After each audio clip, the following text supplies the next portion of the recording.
Un momento de oración para comenzar la clase.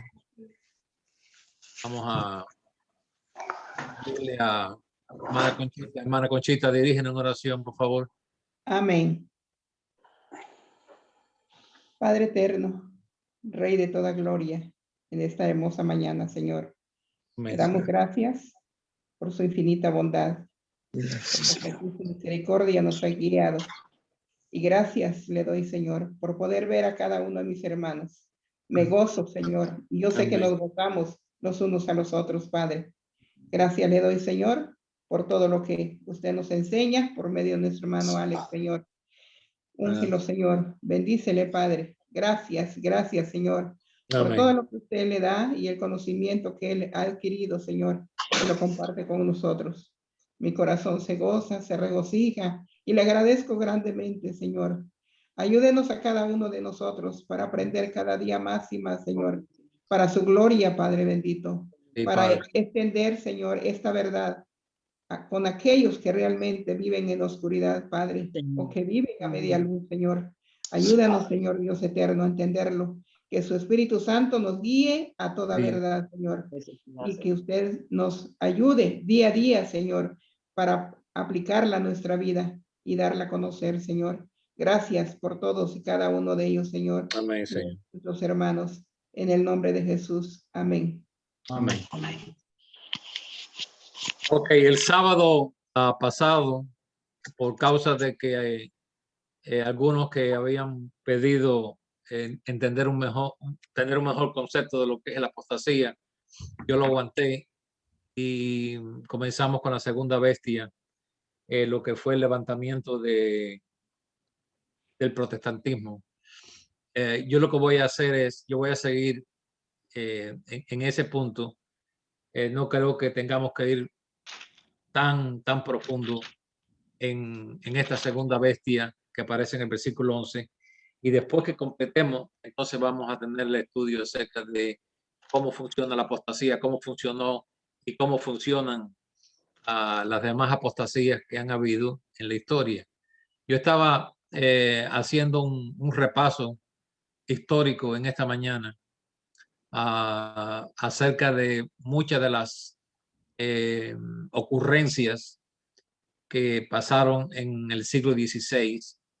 Algunas refrescaron mi mente porque son muchos datos, muchas fechas, muchos nombres, muchos países que tuvieron que ver con la historia de por qué el protestantismo llegó a ser o ha llegado a ser llamada una de las más fuertes religiones en el mundo hoy. Yo creo que el mundo protestante se ha ido por encima del catolicismo, porque estamos hablando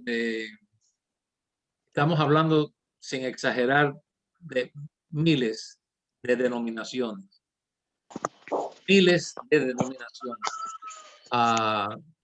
yo tengo un libro donde enseña el levantamiento de, por ejemplo, la Iglesia Bautista. Hay 26 diferentes tipos de bautistas.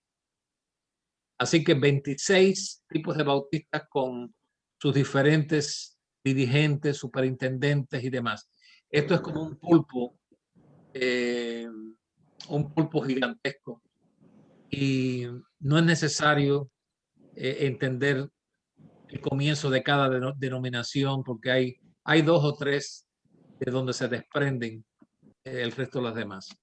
Así que vamos a volver a Apocalipsis 13, el versículo 11, que fue donde estuvimos tratando.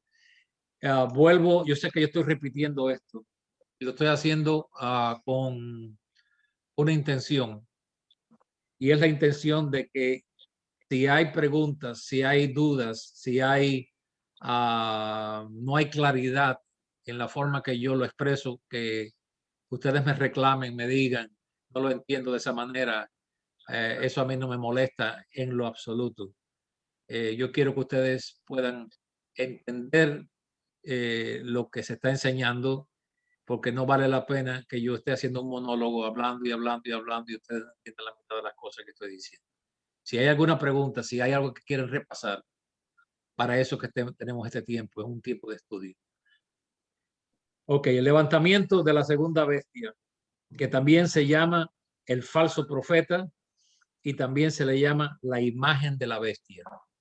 Todos esos nombres son dados a esta segunda bestia. Y dice el versículo 11, después vi otra bestia que subía de la tierra y tenía dos cuernos semejantes a los de un cordero, pero hablaba como dragón y ejerce toda la autoridad de la primera bestia en presencia de ella y hace que la tierra y los moradores de ella adoren a la primera bestia cuya herida mortal fue sanada. Ahora, vamos a repasar un poquito aquí. Estuvimos diciendo, ya creo que ha sido establecido, que los cuernos significan reinos, gobiernos, así como reyes. Lo hemos visto en el dragón, lo vimos en la primera vez del catolicismo, y ahora vemos que esta no tiene 10 porque ya no es una religión que tiene 10 reinos o 10 reyes que la respaldan. Solamente... Perdón, hermano Alex, entré tarde y no sé en qué texto estamos de Apocalipsis. Apocalipsis 3, versículo 11, hermano. 13, okay. 11. Gracias. Ok. Los historiadores no están de acuerdo en cuál es el segundo cuerno de esta bestia. Eso no es importante. Todos están de acuerdo que sí, que Alemania se convirtió definitivamente en un reino o en un gobierno totalmente protestante. Después que Martín Lutero comenzó con su llamado a la reforma, cuando él clavó las 95 tesis en la puerta de la catedral donde él daba sus clases. El otro cuerno, algunos dicen que fue Francia, donde estaba Juan Calvino. Otros dicen, y yo me inclino más hacia la segunda opción, que es Inglaterra, porque el rey Henry VIII, ya yo les dije que él quiso que el Papa disolviera su matrimonio porque él quería volver a casarse. Y el Papa no se lo aceptó y le dijo que no, que él estaba prohibido de hacer tal cosa. Entonces Henry VIII lo que hizo fue disolver los templos hasta ahora católicos, los saqueó, sacó todas las riquezas que había en esos templos católicos, las reliquias y demás, y entonces él estableció lo que es conocida hoy en una gran parte del mundo como la Iglesia Episcopal. Entonces se llamó por mucho tiempo y años la Iglesia Anglicana o la Iglesia de Inglaterra, que es a la que pertenece la reina Isabel.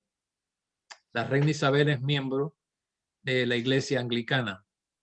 Ellos no tienen un papa, ellos tienen a alguien que es como un arzobispo, que es la cabeza de la Iglesia Anglicana. La Iglesia Anglicana llegó a Estados Unidos, aquí le cambiaron el nombre, como ya les dije, se llama la Iglesia Episcopal. Para aquellos que no saben, pues tienen esa información. Pero esta bestia claramente es un poco más aceptable porque no tiene la bestialidad tan a flor de piel. Dice que se parece a un cordero, pero habla como un dragón. Y hay algo que nos debe llamar la atención, si ustedes no se dan cuenta de esto, cuando hablaba como dragón, y dice que ejerce toda la autoridad de la primera bestia. O sea, ella ejerce la autoridad de la primera bestia, porque después vemos que esta segunda bestia, con el proceso del tiempo y a medida que los años y los siglos han pasado, cada vez el protestantismo como tal se parece más y más a la Iglesia Católica por causa de una hermandad que se ha estado empujando entre ellos. La primera bestia recibió su poder de el dragón. La bestia también ahora vemos aquí le cede autoridad a la segunda bestia.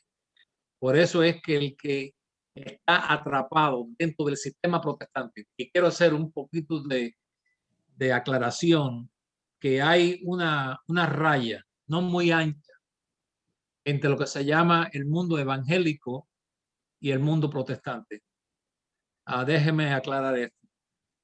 En los libros de historia, las religiones clasificadas como netamente protestantes son las episcopales, las presbiterianas, las metodistas y hay otras que podríamos mencionar que eran personas de una clase más alta.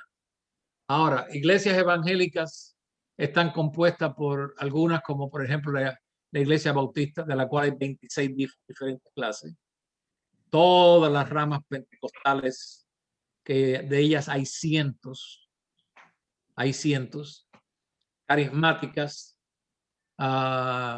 otras que se llaman la Iglesia de Cristo, otras que se llaman la Iglesia de Dios en Cristo Jesús. Hay un libro entero. Uno puede ver cuándo fue que ellos tuvieron el comienzo. Toda denominación que tiene un comienzo nos está diciendo a nosotros que no puede ser la iglesia del Nuevo Testamento, porque Cristo edificó su iglesia. Y si Cristo edificó su iglesia como nosotros creemos, y la Biblia es claro en eso, y Él edificó, todo lo que se ha levantado después de esa fecha han sido denominaciones que hombres con buenas intenciones o con intereses personales se dividieron y comenzaron algún tipo de una nueva denominación, por las razones que haya sido. Hay algunas.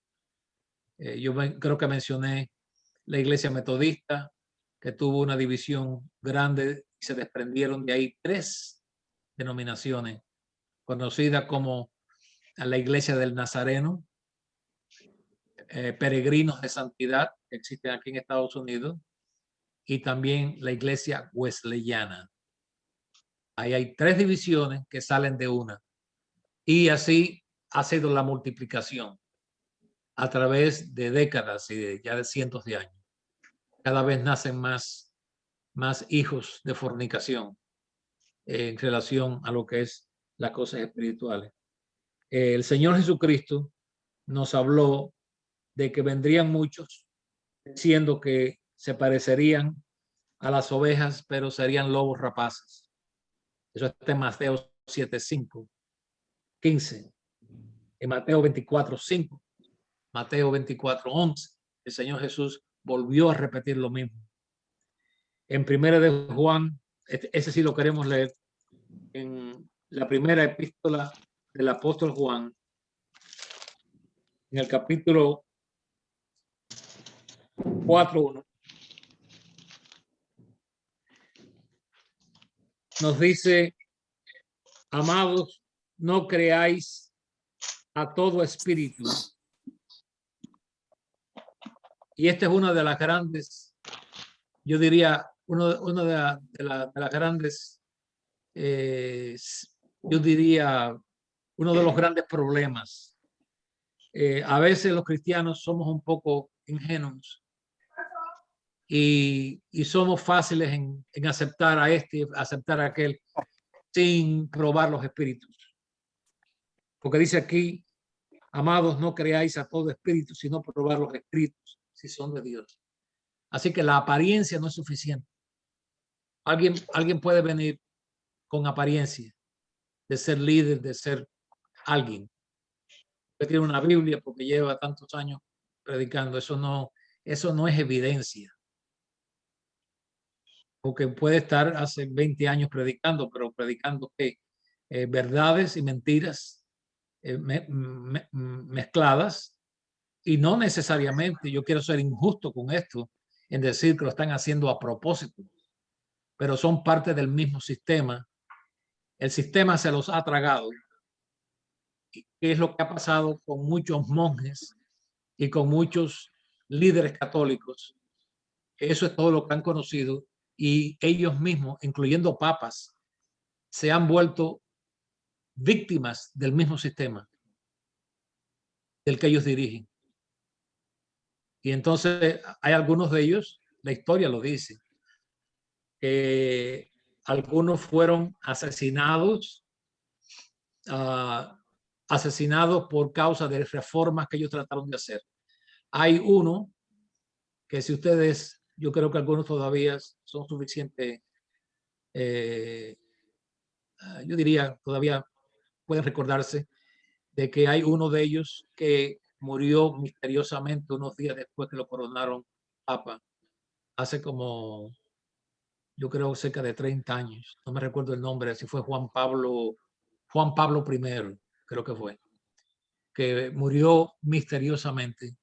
Eso se quedó en un misterio, porque la Iglesia Católica sabe bien cómo barren las cosas fácilmente, porque es un sistema donde ellos tienen policía secreta, ellos tienen un sistema de los más, yo diría, uno de los mejores sistemas de investigaciones en el mundo, están en el Vaticano. Ahora tenemos a este otro que por primera vez en la historia renuncia a su papado, una cosa que no se había visto antes. Él renuncia y dice, no quiero ser papa más. Ahora, ¿qué es lo que hay detrás de eso? No sabemos. Y el que es ahora el llamado, no me gusta llamarle ni papa. Él es no mi papá, pero bueno, se le llama papa para que entiendan. Francisco. Francisco toma el lugar del otro que renuncia. Nunca algo visto en la historia, también un misterio acerca de eso. ¿Por qué? De acuerdo a ciertas informaciones, él quería hacer ciertos cambios que iban a hacerle lo que yo diría un hueco al sistema católico, y no se lo permitieron. Y claramente hicieron la historia de que él murió en su cama leyendo un libro, La vida de Jesucristo. Así que eso es lo que hay. ¿Alguna pregunta acerca de esto?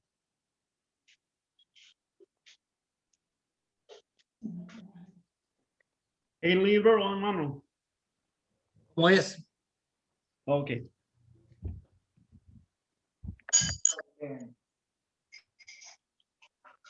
¿Tipo de Ferren? Sí, hermano, ¿qué libro? Hermano, esto es una compilación de libros. Oh, ok. Si lo quiere condensado, yo tengo los libros, pero son muchos, pero condensado lo puede buscar en internet y ahí sale. No Okay. solamente eso, sino preguntas que ellos mismos hacen, ellos responden. Esta bestia se parece al cordero.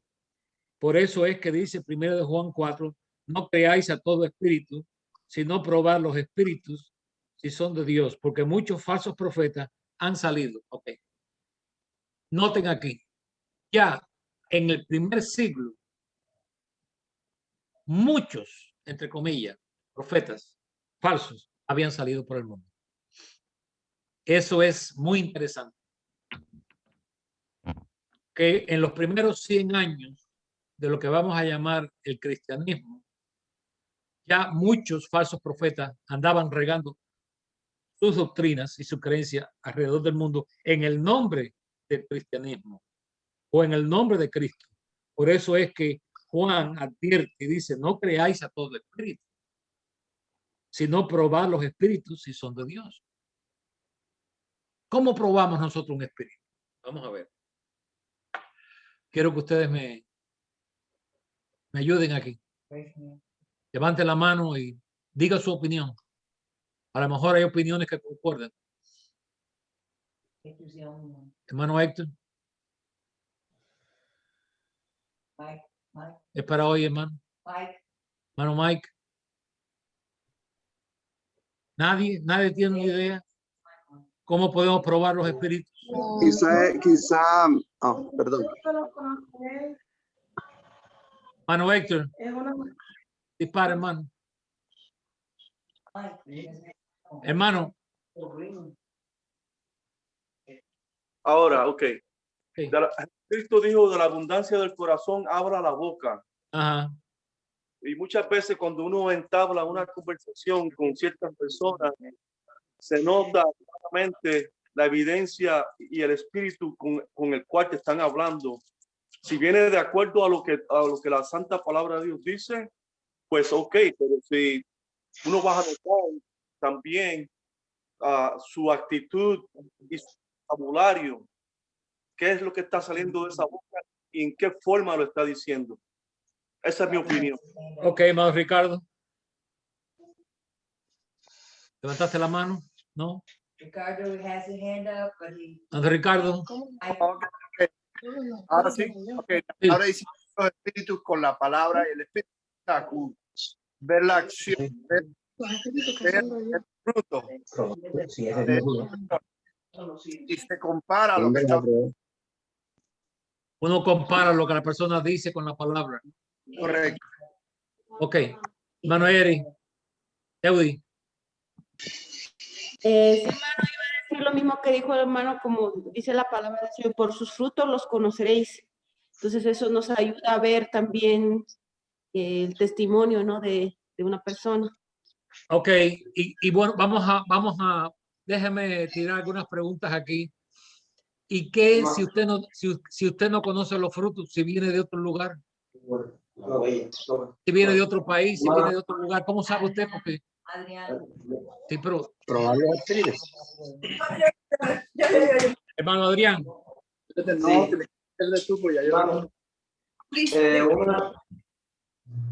Una forma de probar los espíritus es que es a través del discernimiento espiritual. okay. El espíritu que uno tiene del Señor te permite, aún a veces, muchas veces, sin saber por las obras de la persona, cuál es el espíritu que tiene esa persona. Una de las cosas que uno tiene que hacer es orar, porque dice en Corintios, yo lo estaba buscando aquí, que dice que el Espíritu de Dios escudriña aún lo profundo del hombre. Entonces, cuando el espíritu que está en uno, si es de Cristo, va a permitir saber que ese hermano es decir, que tiene el espíritu del Señor. Ahora no sabría cómo explicarme con todas las palabras exactas, pero yo sé que el espíritu que tiene uno permite saber cuál es el espíritu que tiene la otra persona. Y muchas veces, otra forma es también a través de la oración. La oración muchas veces, uno orando, Dios revela cuál es el espíritu de una persona, porque a veces uno puede tener un encuentro. Y yo recuerdo que usted hacía un testimonio la vez que usted conoció al hermano Kelly de Montana, cuando usted se lo conoció en el aeropuerto. Usted que lo vio, me refiero ya de cara a cara, ¿no? Sí. Usted pudo sentir el espíritu, independientemente de que pudieran haber tenido una comunicación, pero nada como que uno puede, cuando está presente delante de una persona, uno puede sentir el espíritu de la otra persona. No sé. Sí, está bien. Está bien, porque hay quienes pueden venir con la verdad, Sí. pero tienen el espíritu malo. Hay el conocimiento de la verdad o el conocimiento vamos a decir esto, el conocimiento de la sana doctrina. Una persona puede haberla entendido, comprendido, puede haber caído esa verdad todavía aquí, ¿no? Y la puede comunicar a otros para poder entrar, pero su espíritu es un espíritu malo.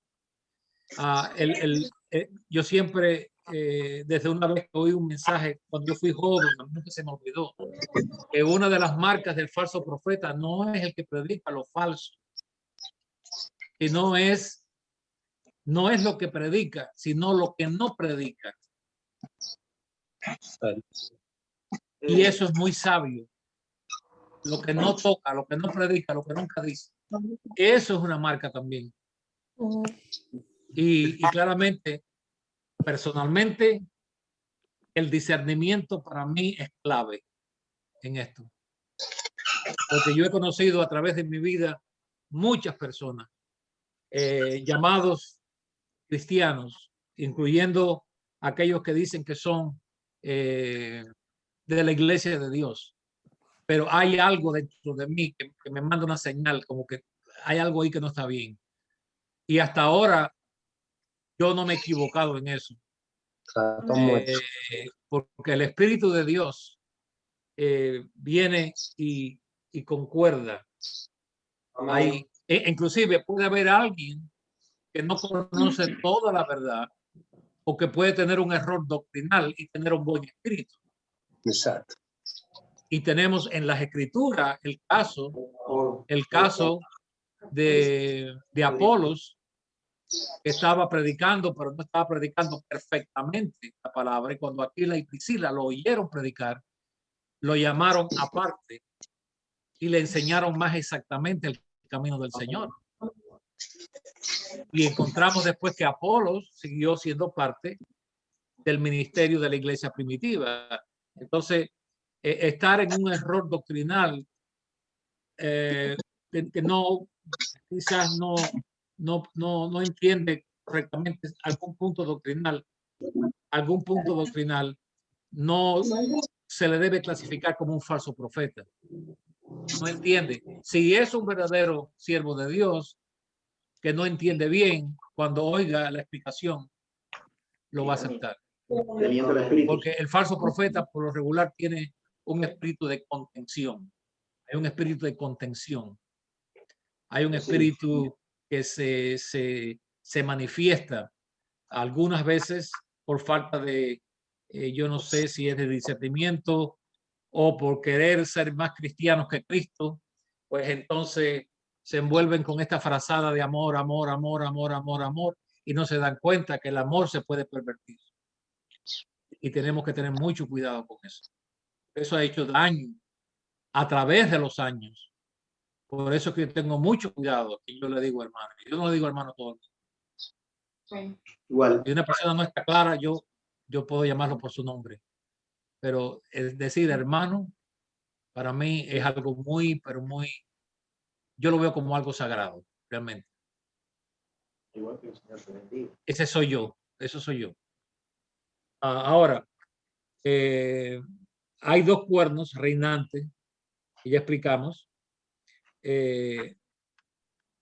No tenemos que estar de acuerdo si es Alemania y Gran Bretaña, o Alemania o Francia, o Alemania o otro país.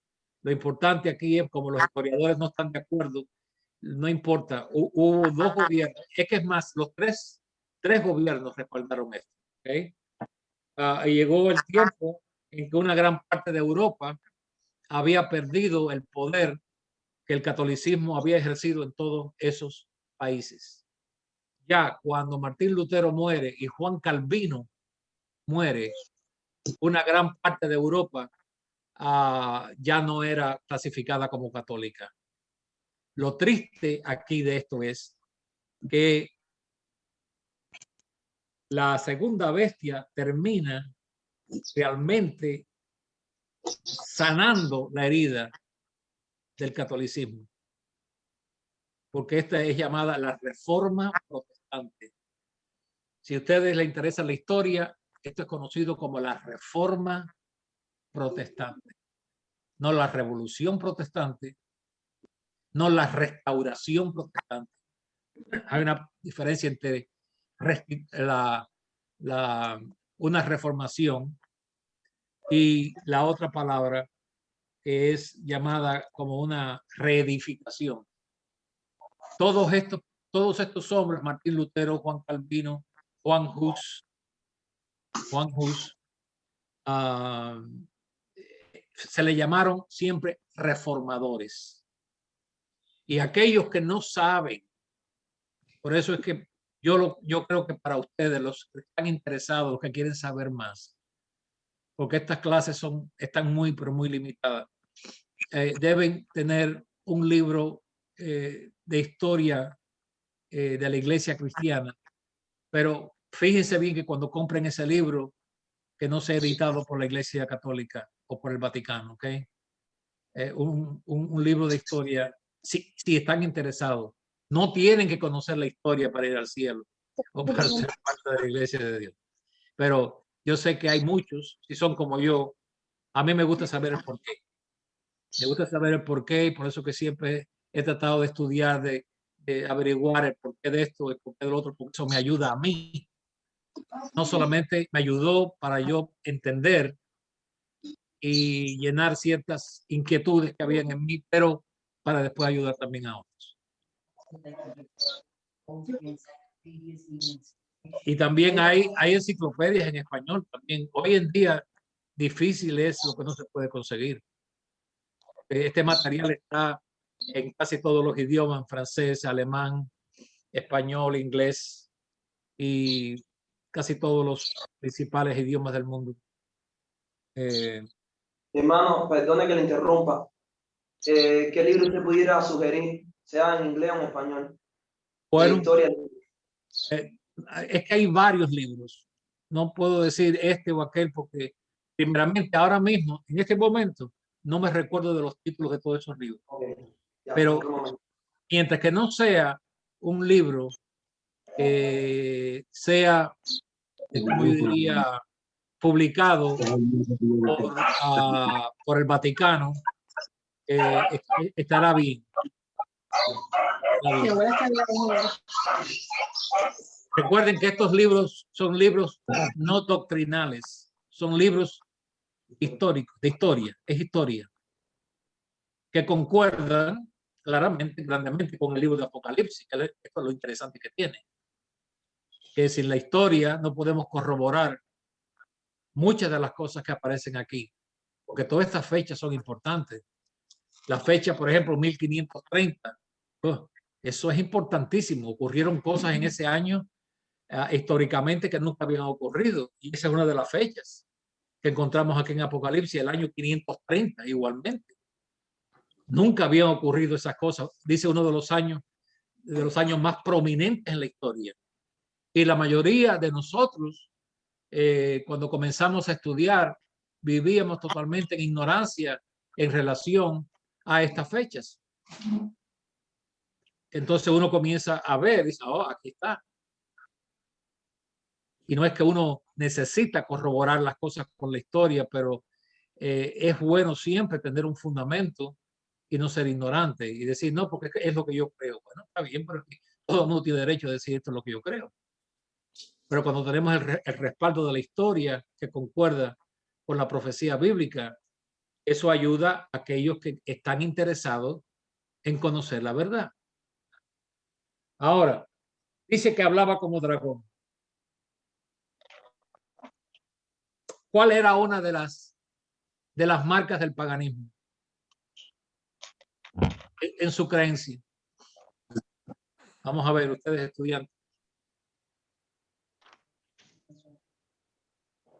La adoración de muchos dioses. La adoración de muchos dioses. ¿Cuál es la marca del protestantismo? Muchas denominaciones. Muchas denominaciones, muchas creencias. Muchos dioses con su creencia, protestantismo, muchas denominaciones con su creencia. Esta bestia hablaba como un dragón. Ok. ¿Cuáles son muchas de las cosas que el protestantismo realmente no cree? Es una lista larga. Una lista larga. Una de las primeras es que estamos haciendo excepciones aquí con ciertas agrupaciones evangélicas que creen en la santidad, y las hay. No podemos ser fanáticos porque muchas veces decimos cosas que no están bien. La decimos con buena intención, pero es un error decirlo. Hay denominaciones que no tienen toda la luz en lo que es la iglesia, pero ellos están claros en el plan de salvación. Ellos están claros en el mensaje de la santidad, pero claramente creen en el milenio. No creen en el lavatorio de pies. Puede ser que crean que el diablo estuvo en el cielo. Entonces, ¿sí?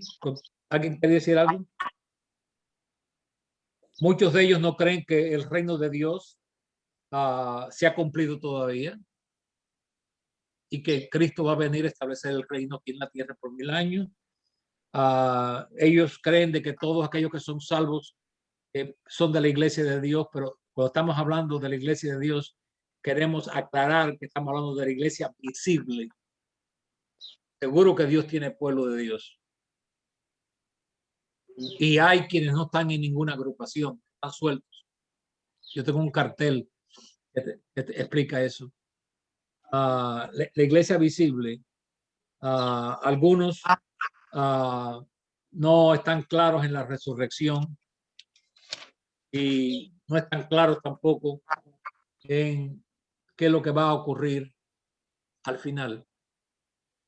Ahora, esta bestia hace señales. Dice que haría señales y engañaría, si era posible, a los creyentes. Y nos dice que ejerce toda la autoridad de la bestia católica. ¿Por qué? Escuchen ahora. La mayoría de los reinos católicos se convirtieron en reinos protestantes. Es el mismo ciclo. Los templos paganos se convirtieron en templos católicos. Y muchas de las naciones que habían sido clasificadas como naciones católicas se convirtieron en naciones protestantes. Y esto produjo lo que yo mencioné, yo creo que lo mencioné el sábado pasado, una guerra que duró 30 años. 30 años. Eso se dice fácilmente. Usted sabe lo que es estar envuelto en una guerra por 30 años, más que de la guerra de Corea, la guerra de Vietnam, 30 años. Más que la Segunda Guerra Mundial. Una guerra de 30 años entre católicos y protestantes. ¿Y por qué fue esa guerra? A ver. Lo triste de eso es que luchaban por una mentira cada uno, porque no estaban luchando por la verdad. Sí, pero cada cual creía que lo hacían por la verdad. Claro, claro.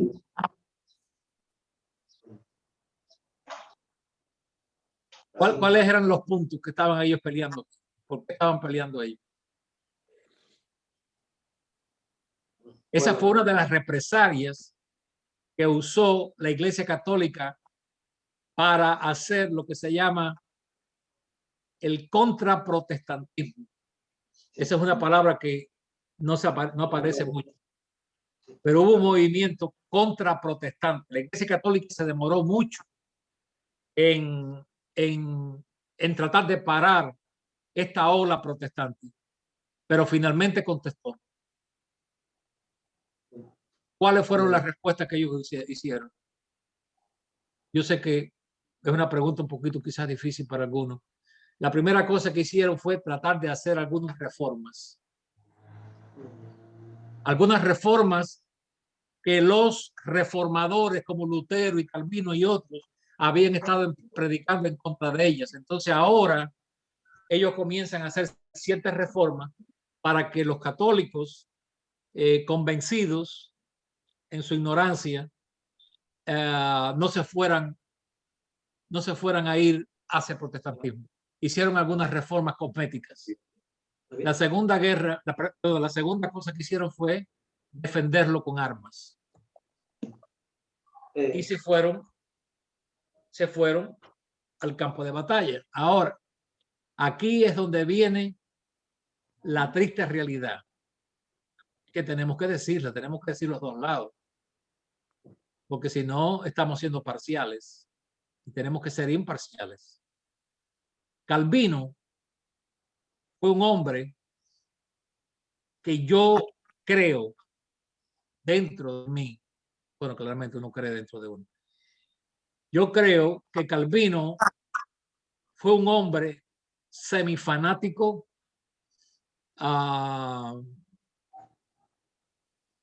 un poco bastante fanático y bastante, desde cierto punto, sanguinario. Dice, pero si fue un reformador, sí, un reformador que se equivocó porque él llegó a ser tan prominente después de Martín Lutero. A él se le llama el segundo líder más importante de la Reforma Protestante. Y entonces él se mete en lo que podríamos llamar la política. No como político, sino como una autoridad en la política, ¿no? Entonces, ¿qué hace él? Él comienza a matar y a decapitar a todos aquellos que no estaban a favor de su doctrina de la predestinación. Y la historia cuenta de cientos de muertes causadas por Juan Calvino. Eso lo dice la historia. Y Juan Calvino es a quien se le da todo el crédito por haber comenzado lo que se llama hoy la iglesia presbiteriana. Ellos creen, los presbiterianos creen en que Dios tiene absoluta soberanía, de tal manera que Él puede destinar antes de que usted nazca si usted va a ir al cielo o si usted va a ir al infierno. Ellos creen en la predestinación. Todos los presbiterianos creen eso. Martín Lutero nunca creyó eso. Martín Lutero creyó que toda persona que se arrepentía y ponía su fe en Cristo podía ser salvo por fe. Juan Calvino creía en lo que se llama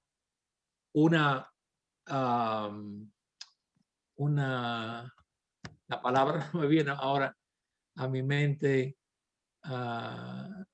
Bueno, ya me vino ya.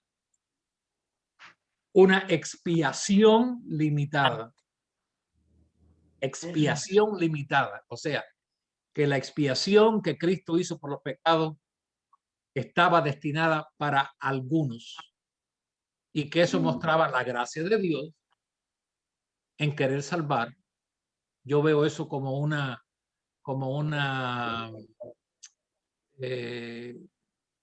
prostitución de la palabra gracia. O sea que si ya nacemos destinados para ir al infierno o para ir al cielo, entonces yo no tengo que hacer nada. ¿Por qué tengo yo que creer? El sentido común enseña eso, pero ellos le dan la vuelta. Como toda falsa doctrina, ellos le dan una vuelta y entonces dicen que eso es negar que Dios es todo soberano y así. Yo tengo una Biblia aquí, la Biblia reformada, yo sé todo lo que ellos creen, pero ellos están totalmente equivocados. Totalmente equivocados, pero bueno, hay tantas religiones que están totalmente equivocadas y persisten todavía en avanzar en el mundo, como los testigos de Jehová, los adventistas, los mormones, etcétera, etcétera, aunque siguen perdiendo a cientos de miles de seguidores, pero ellos siguen siendo vistos porque ellos salen a las calles. Entonces uno dice, mira cómo esta gente sigue creciendo. No necesariamente. Los números de ellos están cada vez siendo más o cada vez menos, cada vez menos. Ahora, el protestantismo realmente sana la herida de la bestia. La sana porque con el pasar del tiempo, hasta hoy, raro es el predicador que predica un sermón declarando la corrupción, el pecado y la falsedad del catolicismo. Raro es. No, yo no digo que no existen, existen, pero yo realmente, de acuerdo a lo que yo he visto, lo que yo leo, me enseña a mí que no lo están haciendo. Inclusive se están llamando hermanos hoy y hay quienes aquí en Estados Unidos intercambian púlpitos. El cura va un día a una denominación evangélica y da un sermón, y entonces el predicador va un día a la iglesia católica y en la misa da su sermón. Eso es común en Estados Unidos. No sé en otros países, pero eso ya es común ya. Hermana Consuelo, ¿usted quería decir algo, hermana? No, hermano. ¿No? Bueno, No, hermano. preguntas. ¿Cuáles son las preguntas? No, Hasta tengo, aquí. Hermano, hermano, está bien dicho de que Dios es soberano para destinar o predestinar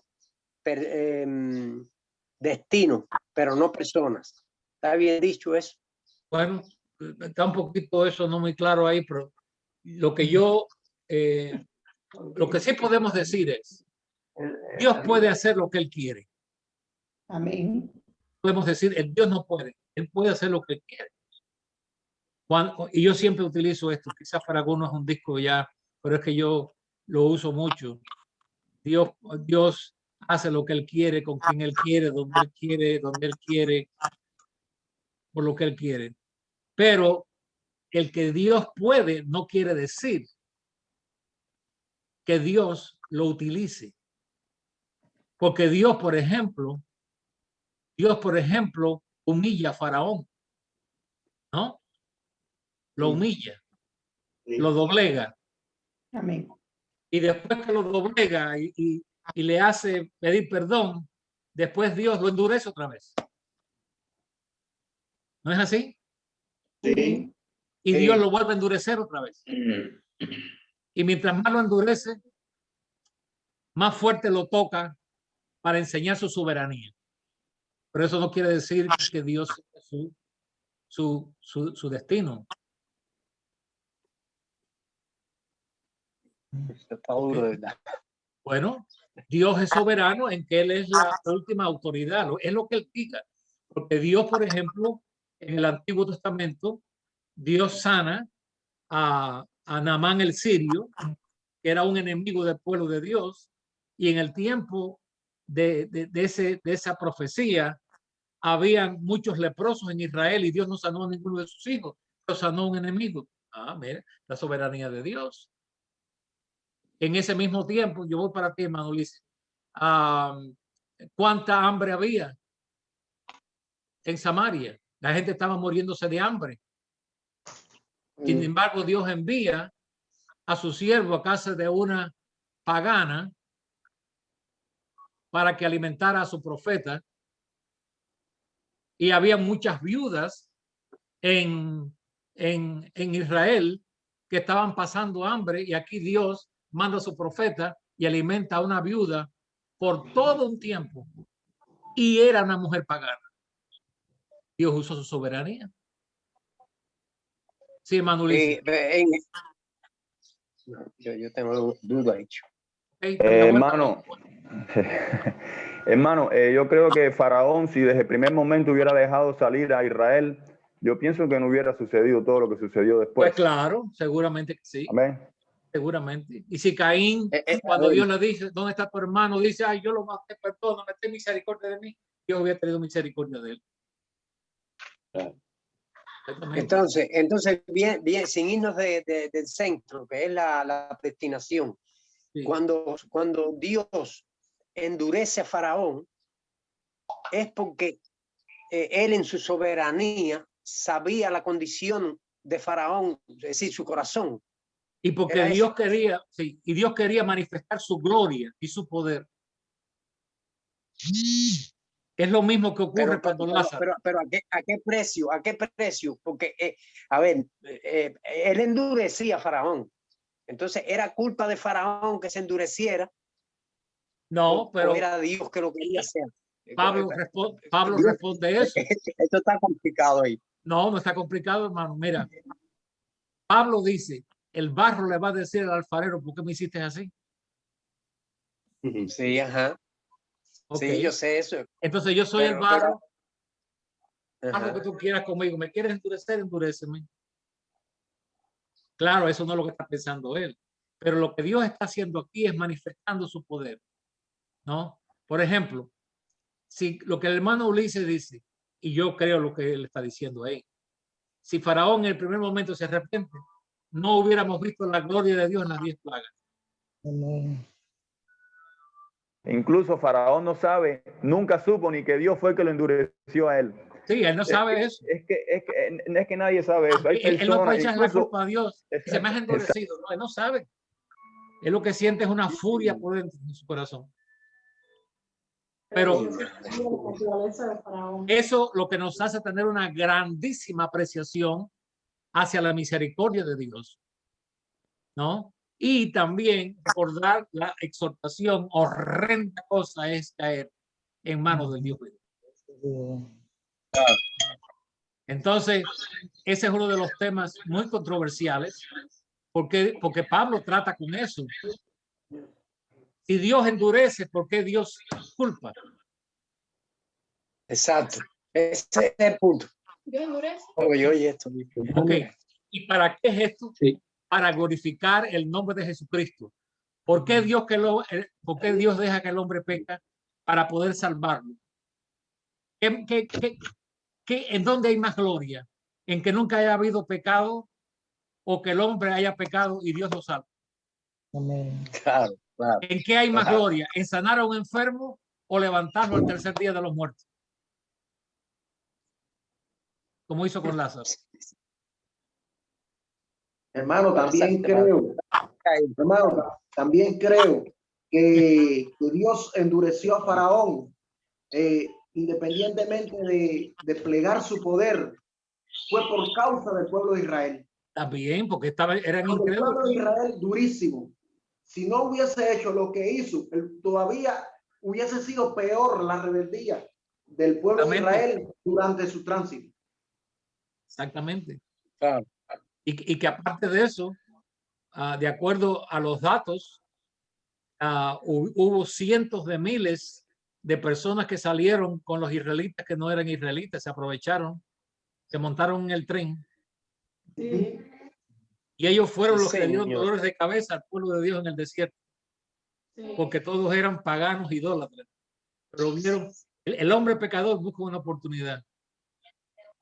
Se metieron en el tren y vámonos de aquí. Y no le dieron gloria a Jehová. Lo que dijeron, a lo mejor dieron gloria a sus ídolos. Claro.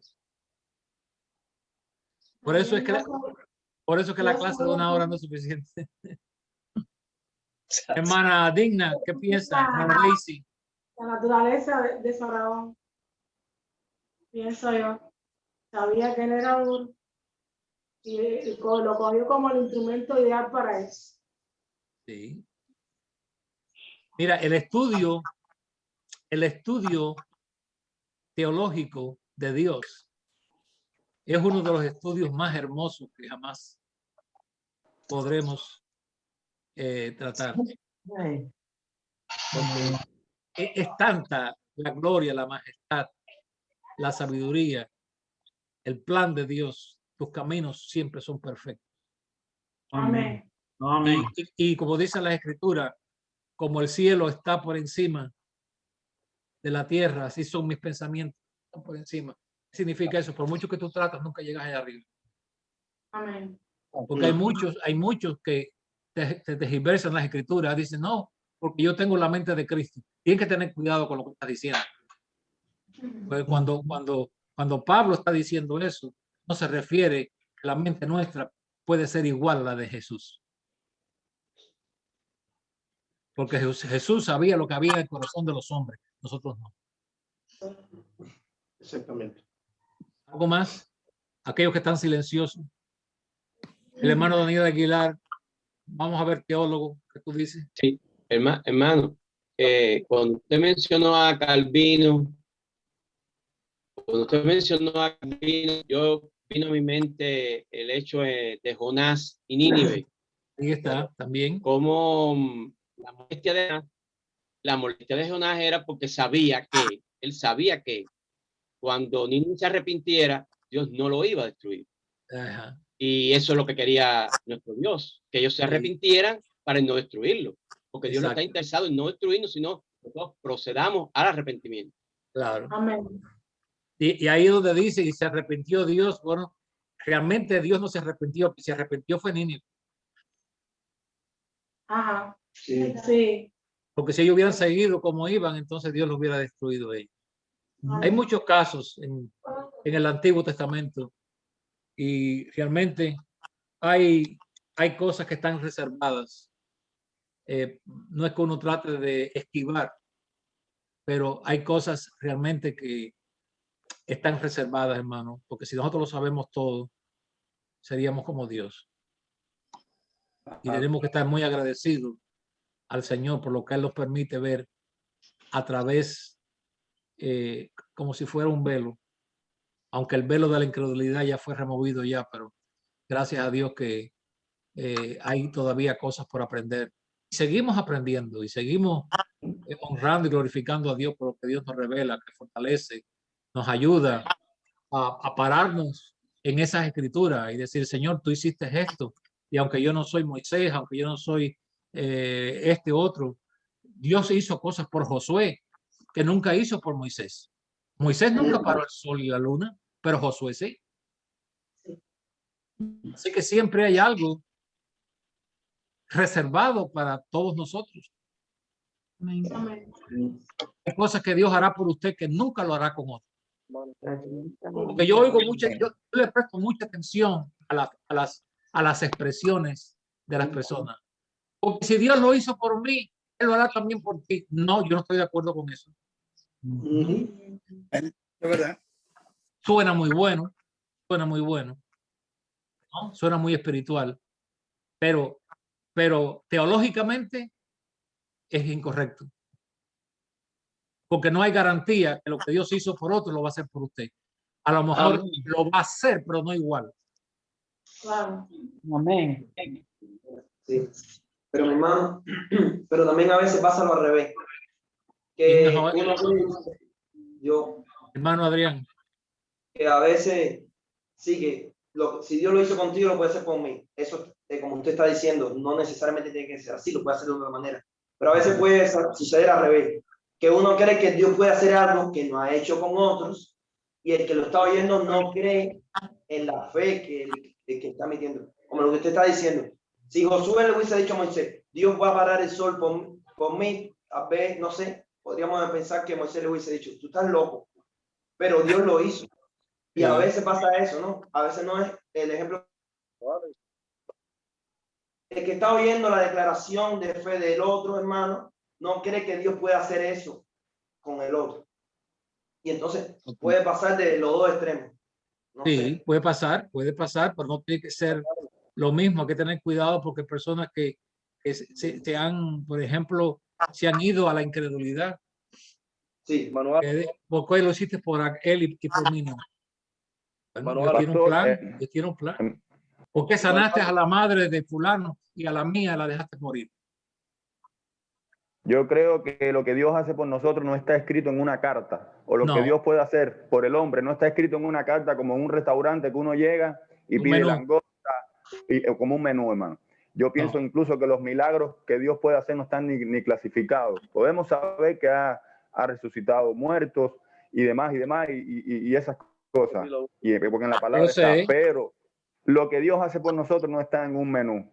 Pienso que en la soberanía de Dios y en el poder de Dios, Él hará. Incluso cuando Él hace algo que va contrario a lo que deseamos, muchas veces, o estoy seguro que siempre es por nuestro bien. Siempre. De sus hijos. Siempre. A ver, hermano Fry, ¿qué piensas, hermano? Bendición, hermano. Más bien quiero hacer una pregunta y es, no sé si usted conoce el término de las cruzadas. Sí. En la historia se nos enseña algo acerca de eso, y hace algunos años atrás escuchamos que la Iglesia Católica pidió perdón por algo de esto. Entonces, quería saber qué papel juega esto, de esas cruzadas, en la historia que acabamos de leer y en lo que el estudio que tuvimos hoy. Okay, las cruzadas fue el esfuerzo que hizo la Iglesia Católica por reclamar Jerusalén de las manos de los musulmanes. Y hubo tanta muerte de niños, masacres de niños, y todos los que iban en estas cruzadas llevaban en el escudo una cruz y llevaban una serie, pero realmente fue un reclamo que ellos querían. Era más bien político, era ganar terreno, ganar. La Iglesia Católica ha estado agazapada buscando la manera de siempre sacarle a los gobiernos lo que ellos creen va a ser conveniente para su religión, como hicieron con Hitler. Ellos estuvieron a favor de Hitler todo el tiempo, hasta que los americanos entraron en la guerra y ellos vieron que la tortilla se volvió, que ya los chances de Hitler eran pequeños, entonces de pronto volvieron contra Hitler. Eso fue aprovecharse. Y ellos hicieron lo mismo con las cruzadas. No hubo nada de cristianismo en las cruzadas. Fue un movimiento que a veces uno, porque son musulmanes, uno tiene como cierta simpatía, no porque el cristianismo, ahí no había nada de cristianismo, ahí es lo que había mucha religiosidad, que usaron el nombre de Cristo para hacer, ellos como yo diría, se aprovecharon de las mujeres, las violaron, por donde ellos pasaban, arrasaban completamente, y eso ha quedado como una mancha en la historia, una mancha de la cual poco se habla. Gracias por mencionarlo, hermano, porque es un hecho histórico que no podemos ignorar, pero realmente no fue un movimiento respaldado por Dios, no, fue respaldado por Dios, como hoy mismo hay cierta simpatía. Uno puede tener cierta simpatía desde el punto de vista político en relación a lo que está pasando en Israel, en el Medio Oriente y demás, pero ahí no hay nada de cristianismo, nada de eso. Israel ya no es el pueblo de Dios. Entonces, muchas veces nos dejamos llevar, ¿no?, por ciertos sentimientos. El evangelio es claro. El Señor no quiere que su palabra se mezcle con política. Es una cosa que siempre ha sido una maldición para los pueblos. Cuando usted ve a ciertas naciones que comienzan a mezclarse, hoy estamos viendo eso con el movimiento ecuménico, y eso lo vamos a tratar después, cuando lleguemos a la octava bestia, cómo los gobiernos del mundo se están comprometiendo, o mejor dicho, los gobiernos del mundo se están comprometiendo con organizaciones religiosas y solapadamente están haciendo obras grandísimas, especialmente en África y en otros países que han sido un poco desafortunados, ¿no? En mandar médicos, en mandar misiones para edificar hospitales y una serie de cosas, pero detrás de eso hay otro plan. Hermano, eso que usted está diciendo ahora, usted estaba hablando cuando pasó la reforma, que estaba hablando de la contrarreforma, o que también hizo eso, que fue la Iglesia Católica contrató, vamos a decirlo más, las personas más avanzadas de pensamiento en el siglo XVI, XVII, y que fue en la cultura, es decir, no solamente fue la cultura, sino fue en el arte, en la ciencia, en lo militar, a hacer universidades, y todo fue, como usted decía anteriormente, a atraer. Y ese mismo espíritu, ahora lo vemos nuevamente, que es lo que usted está diciendo, y lo vemos en África. Hacen escuelas, de por sí la Iglesia Católica, a través de los jesuitas, fundó las mejores universidades de América Latina, las más prestigiosas, porque contrataron los mejores profesores, y ahora lo están haciendo en África, con un buen sentido, supuestamente de humanitario, pero detrás de eso hay más cosas. Y es el mismo espíritu que vimos cuando fue la reforma. Es decir, que ahí también vemos cómo también ese poder, esa autoridad que la primera bestia le dio a la segunda bestia, que es lo que estamos viendo hoy también. Exactamente, eso fue lo que terminó produciendo en el mundo lo que es llamado como el gran renacimiento. El renacimiento de la ciencia, de las artes, de tantas cosas que estaban muertas. Bueno, hemos llegado al final. Yo creo que hermano Alex, hay tiempo para una pregunta. Sí. ¿Quién es el gallo? Hermano No. Alex, todavía estábamos... Sí, por eso casi no abro el micrófono, porque el gallo mucho interrumpe. La pregunta que usted hacía, o lo que estábamos discutiendo hace unos minutos, de cómo Dios endurece el corazón de Faraón, y quiero dar mi opinión. Hermano. Lo que sucede es que en teología se cree de que Dios no endurece el corazón si el corazón no está ya endurecido. Claro. Entonces, cuando el escritor de la Biblia, cuando el escriba dice que Dios endureció el corazón, lo que pasa es que el escritor no sabe cómo explicarlo en ese momento y dice, Dios endureció el corazón de Faraón. Sí. Pero nosotros tenemos que entender que Dios endurece un corazón terco. Claro, que ya está predispuesto. Está predispuesto.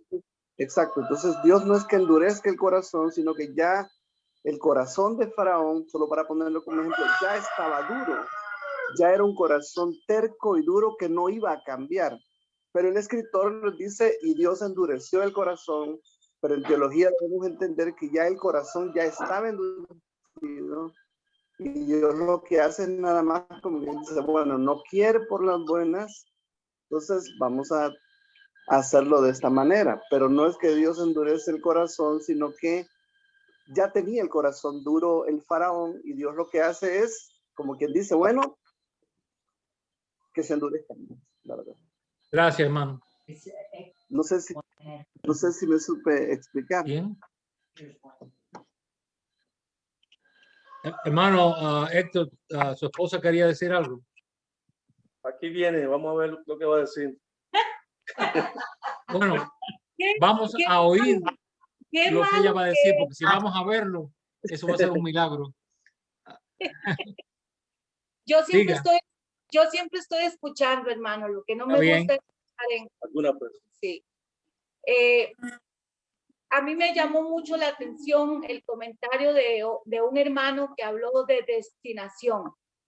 Predestinación. Predestinación. Yo hablo por mí.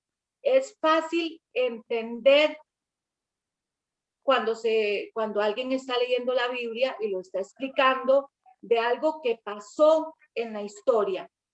Pero a mí me gusta escuchar el ejemplo o escuchar una comparación de los tiempos modernos, del tiempo de ahora. Yo no sé si lo estoy captando correctamente. Destinación, a muchas veces yo digo, bueno, destinación es... Predestination. Es predestinación, o sea, que hay un destino ya preparado ya. Exactamente. Pre siempre significa sí. Antes. A eso voy. Mi pregunta es, muchas veces nosotros vivimos y vemos personas muy buenas viviendo por la palabra de Dios, y si lo estoy hablando en tiempos modernos, ¿ok?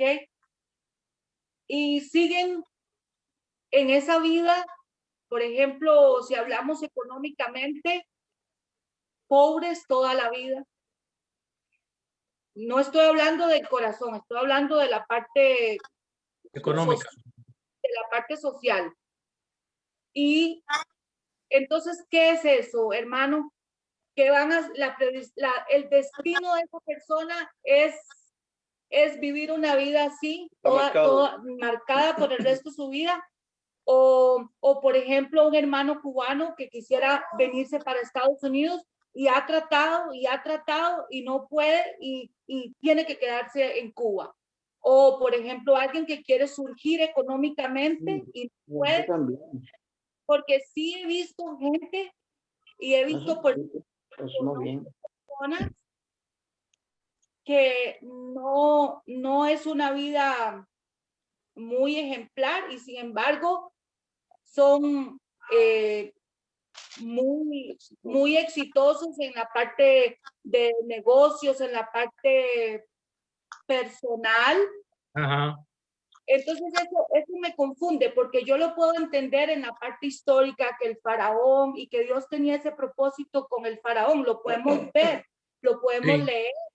Pero en la vida real, aquí, en este momento, en la vida cotidiana, es donde es difícil verlo, por lo menos para mí. Sí, y para David también fue, porque David se quejó con Dios en decir por qué aquellos que te sirven sufren y aquellos que niegan tu nombre y maldicen tu nombre. Entonces él se va un poquito más allá, ¿no? Y dice, hablando así de una forma muy sencilla, no le duelen ni los huesos, nunca se enferman, nunca cogen catarro, nunca tienen problemas como los demás, comen hasta saciarse, mientras que aquellos que temen tu nombre pasamos por esto y esto y esto. Entonces él comienza a abrir su corazón a Dios. Hasta que él dice, hasta cuando entré en tu casa y me di cuenta que al final todo pasa y que esta vida no es eterna. Amén. Y que finalmente hay una recompensa para aquellos que temen a Dios, aquellos que sirven a Dios, porque no vivimos para ver cuán feliz podemos ser en este mundo. No vivimos para ver cuán feliz vamos a ser en este mundo. Ese no es nuestro destino. Esa no es la razón por la que estamos aquí. A ver cuánto yo puedo tener, cuánto yo puedo comer, cuánto yo puedo vestir, cuánto yo puedo prosperar. Eso es parte de una vida que sube y baja. Eso es, estamos aquí pasando. Esto es como un hotel. Esto es como un hotel. Estamos pasando por aquí. Amén. Tenemos que asegurar allá. Haceos tesoros en el cielo. Amén. Donde la polilla y el orín no corrompen. Entonces nuestra mirada no está. Tenemos que pasar problemas aquí. Sí, los pueblos siempre han habido pobres, siempre han habido enfermos, siempre han habido esclavos, siempre han habido necesidades, atrocidades, siempre han habido abusos. Es verdad. Pero es que, como dice el himno, este mundo no es mi hogar. Amén. Solamente estoy pasando por aquí. Gracias, hermano Alex, por decir verdades preciosas, bellas en nosotros. Porque hay un himno que dice en inglés, que dice, yo pienso, ¿por qué Dios se llevó a mi madre a los 60 años? Joven todavía. Ok, y otras, que yo pienso que por qué razón todavía están vivas. Ok. No han servido a Dios, han sido dolores de cabeza. Bueno, ¿por qué razón? Dios tiene un plan. Amén. Entonces ahí es donde me toca a mí confiar en mi Padre Celestial. Amén. Que si Él cuida de las aves, cuidará también de mí. Incluso, hermano Alex, yo creo que un pobre sin Cristo tiene dos problemas. Uno, es pobre. Y dos, no tiene a Cristo. También. Por tanto, es mejor ser pobre, pero con Cristo, en Cristo. Ahí está. Solamente tenemos uno. Pero sin embargo, tenemos el que nos puede ayudar a sobrellevar. Ajá. No es igual ser pobre sin Cristo que pobre estando y siéndole fiel a Dios. Es como la persona que quiere casarse. Porque yo quiero casarme, después que se casa dice, ¿para qué me casé? Ahora tengo otro problema. Bueno, esa es la vida. Gracias por el aliento, hermano. Hay esperanza. Hermano, vamos a terminar en oración. Padre, te damos gracias por este momento. Gracias por la vida. Amén. Sí, Señor. Amén. Hay tantas preguntas, Señor, que quedan en el tintero, para las que no tenemos una respuesta que pueda satisfacer todas nuestras inquietudes. Sí, pero hay algo que sí es seguro, y es que tus ojos se pasean por toda la tierra.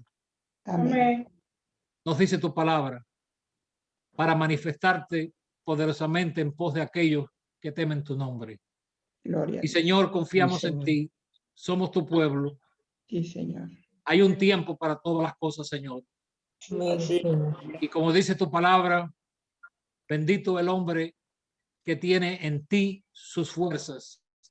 Amén. Bendito el hombre que en ti confía, porque va a renovar tus fuerzas, lo cual nos enseña que a veces parece que no tenemos ninguna, pero porque esperamos en ti, tú nos rejuveneces, no solamente para caminar, para correr, pero para levantar nuestras alas, Señor. Bendice a cada uno de estos hermanos con la bendición que ellos necesitan.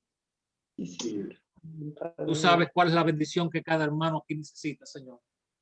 Física, espiritual, mental, emocional, mente, Señor. Lo dejamos en tus manos. Gracias por este tiempo. En el nombre de Jesucristo. Amén, Señor. Amén.